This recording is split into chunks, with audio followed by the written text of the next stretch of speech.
National conference के member parliament आगा सईद रूहुल्लाह ने कहा है कि वो इस्तीफ़ा देने के लिए तैयार है। मेंबर पार्लियामेंट के तौर पर अब वो कंटिन्यू नहीं करना चाहते हैं और उन्होंने ये भी कहा कि उन्होंने दिल्ली में कुछ कोशिशें की हैं जिन कोशिशों का मकसद जम्मू कश्मीर को एक तो स्टेटहुड मिलना तो है ही है, मगर बड़ा मकसद ये है कि जम्मू कश्मीर की जो खुसूसी हैसियत हासिल थी कॉन्स्टिट्यूशन में, उस खुसूसी हैसियत को रिस्टोर करना है। और उससे पहले एक बयान डॉक्टर फारूक अब्दुल्ला का आया, नेशनल कॉन्फ्रेंस के सबसे बड़े लीडर हैं और पार्टी के प्रेसिडेंट भी हैं। उन्होंने अपने बयान में ये कहा कि आगा सईद रूहुल्लाह मेरे लिए बच्चे के जैसे हैं और मैं उनसे बात करूंगा। आगा सईद रूहुल्लाह से पूछा गया तो उन्होंने कहा बिल्कुल मैं बात करने के लिए तैयार हूं, मगर फिर अंदर खाने से ये भी बातें निकल कर आ रही हैं कि आगा सईद रूहुल्लाह ये भी कह रहे हैं कि चीफ मिनिस्टर उमर अब्दुल्ला को इस्तीफ़ा दे देना चाहिए। हालांकि सार्वजनिक तौर पर किसी बड़े मंच पर उन्होंने ये बात कही हो अभी तक मेरी नज़र से नहीं गुजरी है, लेकिन चीफ मिनिस्टर उमर अब्दुल्ला का इस्तीफ़ा मांगना और वो किस एजेंडे किस प्रोग्राम पर काम कर रहे हैं, इसको लेकर नेशनल कॉन्फ्रेंस की लीडरशिप परेशान है। वादी में लोगों को ये लग रहा है कि आगा सईद रूहुल्लाह 370 और 35A को लेकर बड़े सीरियस हैं, मगर लेकिन अगर आप वादी के ज़हीन अक्लमंद या वादी के बिल्कुल आम खाम आदमी से भी पूछते हैं कि भाई जम्मू कश्मीर को कब स्टेटहुड मिलेगी, तो शिकारे वाला तक कहता है कि जी फिलहाल तो नहीं मिलने वाली। आप पूछते हैं 370 का क्या, वो कहते हैं सवाल ही पैदा नहीं होता कि जिस सूरत में 370 है उस सूरत में दोबारा 370 कभी होगा। ये आम शिकारे वाला वादी का बोल रहा है। वादी की इंटेलेक्चुअल क्लास भी समझती है कि जो दुनिया के हालात हैं, इन हालात में मुमकिन ही नहीं है कि जो तब्दीलियां 5 अगस्त 2019 को हुई हैं उनको रिवर्स किया जा सकता है। तो मुमकिन क्या है? मुमकिन सिर्फ ये है कि जम्मू कश्मीर की स्टेटहुड रिस्टोर होगी। आलमी प्रेशर है जी, आलमी दबाव में यूं होगा तो आलमी दबाव में फू होगा। आलमी दबाव जम्मू कश्मीर के मामले में काम करता हो, पिछले 10 सालों में ऐसा कहीं नजर नहीं आया कि आलमी दबाव काम करता है। बिल्कुल कोई ऐसी सूरत या कोई ऐसा इंटेलेक्चुअल या कोई ऐसा बड़ा इंटेलिजेंस या कहीं पे कुछ कहता हो, ऐसा भी कहीं नजरों से नहीं गुजरा। तो आगा सईद रूहुल्लाह आखिरकार करना क्या चाहते हैं? क्या वो अलग जमात बनाना चाहते हैं? खुद उन्होंने कहा मैं नेशनल कॉन्फ्रेंस छोड़ूंगा नहीं। अगर अलग जमात नहीं बनाना चाहते हैं तो फिर इस्तीफा मेंबर पार्लियामेंट के तौर पे क्यों देना चाहते हैं? ये ऑफर तो already chief minister Omar Abdullah ने उनको दिया था पिछली बार।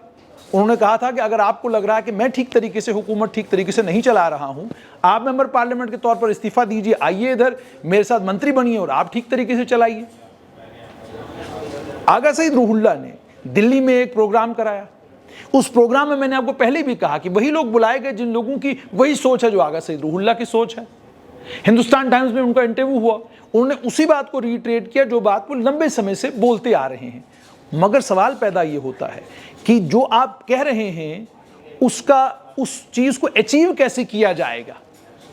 किस तरीके से आप मुमकिन बनाएंगे कि आपको 370 रिजरेक्ट करके मिल जाए, मतलब उसी सूरत में 370 मिले जो 5 अगस्त 2019 से पहले था। कैसे करेंगे आप? मुख्यमंत्री उमर अब्दुल्ला ने कहा, उन्होंने कहा जी कि जेनजी का बहुत बड़ा एक इनकलाब आने वाला है, हंगामा हो जाएगा किसी भी वक्त वादी में। मैं बस बता देना चाहता हूं मरकजी सरकार को, ये मुख्यमंत्री उमर अब्दुल्ला ने कहा। लेकिन क्या ये हो पाएगा? और किस जेनजी की बात की जा रही है?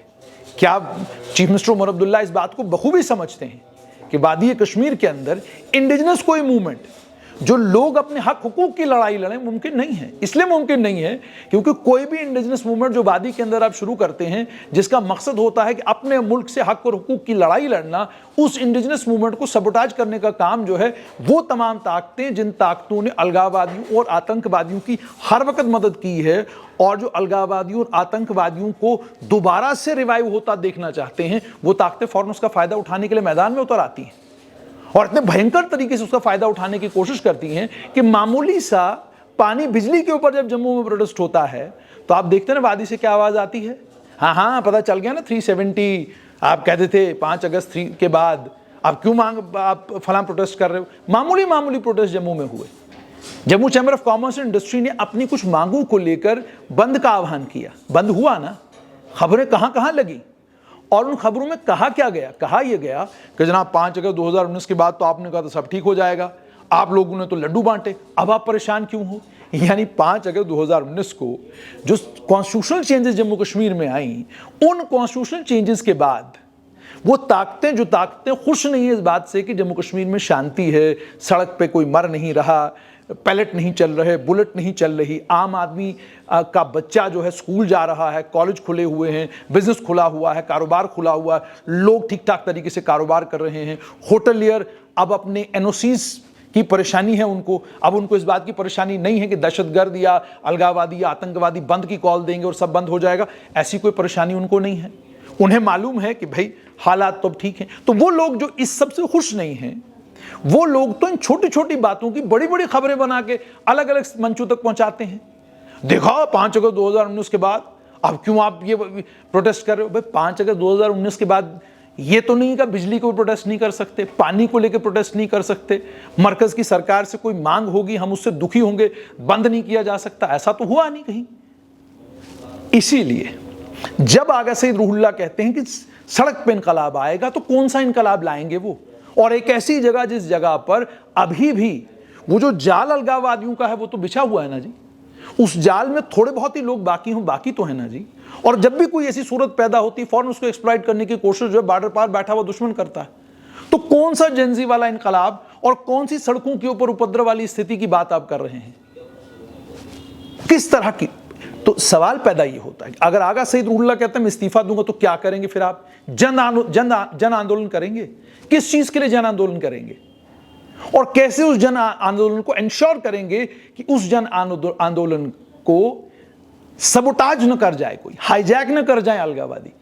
क्योंकि मामूली सा पानी बिजली के ऊपर जब हंगामा शुरू होता है वो कब किस वक्त देश विरोधी सिलसिले में तब्दील हो जाए नोबडी नोस। तो इसलिए आगा सईद रूहुल्लाह का ये कहना कि मैं इस्तीफा देने के लिए तैयार हूं लेकिन कुछ इंतजार कर रहा हूं जब तक प्रोग्राम क्लियर ना हो और ये मालूम ना हो कि रास्ता क्या है जिस रास्ते से 370, 35 या कोई अपनी मांग मनवानी है, तब तक आप कोई भी बात करें व्यर्थ है, उसका कोई फायदा नहीं है। और मुख्यमंत्री उमर अब्दुल्ला भी जब जेंजी सड़कों पे उतर कर आएगी, हंगामा करेगी, जब ये बात करते हैं तो उनको इस बात का ख्याल करना होगा कि आप एक ऐसे केंद्र शासित प्रदेश में हैं जिस केंद्र शासित प्रदेश में बाहर बैठा हुआ दुश्मन हर वक्त इस इंतजार में होता है कि कब आग लगेगी और कब मैं मैदान में उतर आऊंगा, ये इंश्योर करने के लिए कि ये आग कभी ठंडी ना हो।